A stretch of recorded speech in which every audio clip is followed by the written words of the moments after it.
নমস্কার বন্ধুরা, কেমন আছেন আপনারা? আশা করি সকলেই ভালো আছেন। আজ আপনাদের সাথে শেয়ার করব কাচ্চি বিরিয়ানির রেসিপি। এই রান্নাটা আমি ঈদের সময় করেছিলাম, কিন্তু এডিট করা হয়েছিল না বলে দিতে দেরি হলো। এখানে আমি 1 কেজি খাসির মাংস নিয়ে নিয়েছি। খাসির মাংসটা প্রথমে লবণ জলের ভিতর আমি 1.5 ঘন্টা ভিজিয়ে রেখেছিলাম। এখানে পেঁয়াজ বেরেস্তা আছে 1 কাপ মতো, কাঠবাদাম পেস্তা বাদাম বাটা, টক দই, সয়া সস, বাসমতি চাল, আর লাগবে আমার দুধ লাগবে 250 গ্রাম মতো, বিরিয়ানির মশলা, রাঁধুনি বিরিয়ানি মশলাটা নিয়েছি আমি এখানে। এখন আমি মাংসের সাথে সবকিছু ভালো করে মাখিয়ে নেব। তার জন্য লবণ দিয়ে দিলাম, টক দই এখানে 1/2 কাপের বেশি টক দই নিয়েছি, আর পেস্তা বাদাম কাঠবাদাম 10টা করে নিয়ে বেটে নিয়েছি। 10টা পেস্তা বাদাম 10টা কাঠবাদাম। বিরিয়ানির মশলাটা আমি পুরোটাই দিয়ে দিচ্ছি।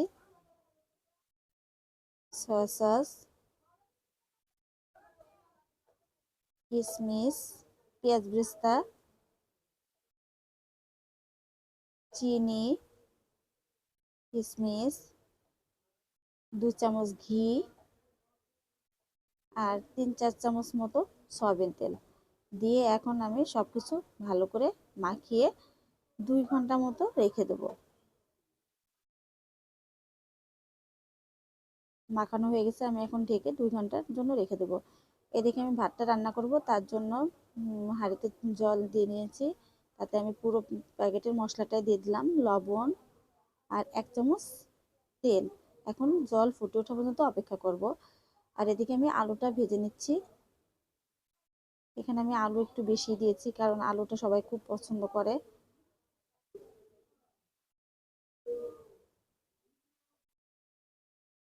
আর লবণ দিয়ে দিলাম। আর আমার শাশুড়ি তো মাংস খায় না, তার জন্য আলাদা রান্না করব ডিম দিয়ে, এর জন্য আলুটা একটু বেশি দিয়েছি। এদিকে জল ফুটে উঠেছিল, আমি চালগুলো দিয়ে দিয়েছি। ভাত এখানে আমি 70% মতো রান্না করে নিলাম, আর বাকিটা ভাত দমে হয়ে যাবে। ভাতটা আমি নামিয়ে নিয়েছি। এখন আমি মাংসটা কষিয়ে নেব, তার জন্য কড়াইয়ে মাংস দিয়ে দিলাম, দিয়ে এখন নেড়েচেড়ে আমি ঢাকনা দিয়ে ঢেকে দেবো। এখানে আমি আজকে মাংসটা কষিয়ে নিয়েই বিরিয়ানিটা দমে বসাবো। ঢাকনাটা ঢেকে রাখলাম। 10 মিনিট পরে দেখেন অনেক জল বেরিয়েছে। এখন জলটা শুকানো পর্যন্ত আমি রান্না করব। দেখতেই পাচ্ছেন জল শুকিয়ে শুধু তেল আছে। এখন আমি দুধের ভিতর হলুদ, সামান্য পরিমাণ হলুদ আর 2 চামচ ঘি দিয়ে মিশিয়ে রেখে দেবো। এখানে অনেকে রং ব্যবহার করে, আমি রঙের পরিবর্তে হলুদ ব্যবহার করছি।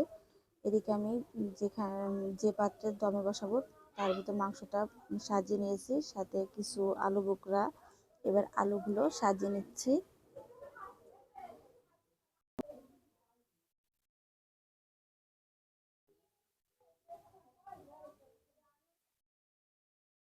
আলুগুলো দেওয়া হয়ে গেছে, এখন আমি কিছু পেঁয়াজ বেরেস্তা দিয়ে দিলাম। এখন উপর দিয়ে আমি ভাত দিয়ে দিচ্ছি, দিয়ে এখন দুধটা দিয়ে দিচ্ছি।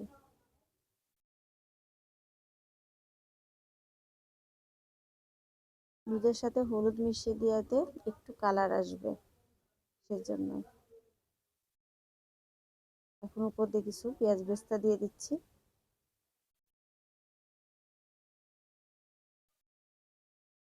এখন কিছু মরিচ দিয়ে দেব।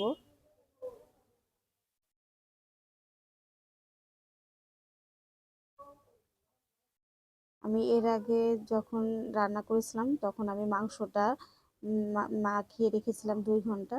তারপরে আপনার কাঁচা অবস্থায় এরকম দমে বসিয়েছিলাম। তখন কাচ্চি বিরিয়ানিটা খেতে কিন্তু অসাধারণ হয়েছিল।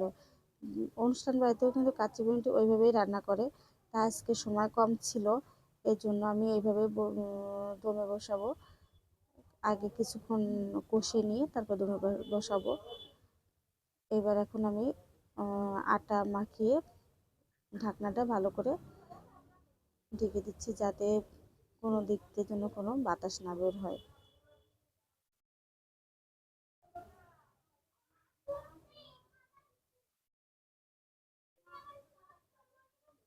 আটা দিয়ে ভালো করে সিল করা হয়ে গেছে। এখন আমি এটা চুলায় বসিয়ে দেব।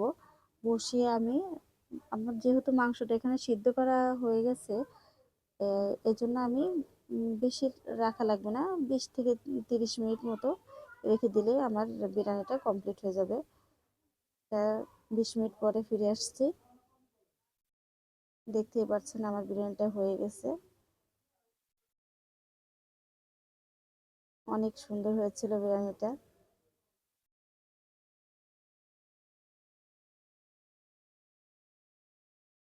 আজ এই পর্যন্তই। ভিডিওটি কেমন লাগলো অবশ্যই লাইক কমেন্ট করে জানাবেন। ধন্যবাদ সবাইকে।